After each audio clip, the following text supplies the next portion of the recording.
আসসালামু আলাইকুম, কেমন আছেন আপনারা সবাই? আশা করি ভালো আছেন। আমি আমার আব্বুকে নিয়ে আমার ছোট বোনের বাড়িতে গেলাম গাজীপুরে। আমার আব্বু নাকি তার মেয়ের বাসায় কয়দিন থাকবে। গ্রামে এসেছি।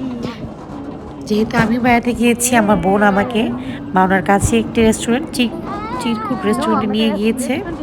খুবই সুন্দর রেস্টুরেন্টটা, একদম গ্রামীণ পরিবেশের মধ্যে। ফার্স্টে তো ভাবলাম গ্রামে কি চলে আসলাম নাকি, কিন্তু এত সুন্দর ছিল ভিতরের পরিবেশ, খুব ভালো লেগেছে আমার। আসলে আমরা যদি ঘুরতে চাই, আমরা যেখানেই থাকি না কেন, আশেপাশেই অনেক সুন্দর সুন্দর জায়গা আছে দেখার মতো, যাওয়ার মতো। আমরা আমাদের আপনজনদের নিয়ে যদি যাই, তাতেই আমাদের মনটা ভালো হয়ে যায়। বাচ্চারা খুব এনজয় করতেছিল।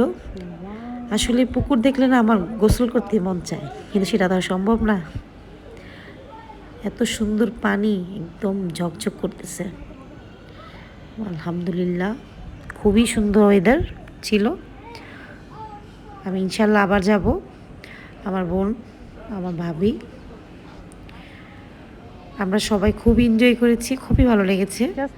আব্বুকে নিয়ে যাই নাই, কারণ আব্বু তো আর সবসময় চলাফেরা করতে পারে না, কষ্ট হয়। ওইখানে আবার বারবিকিউ করার ব্যবস্থা ছিল। আমরা সবাই বারবিকিউ খেলাম, পাস্তা খেলাম, চিকেন বারবিকিউ খেলাম।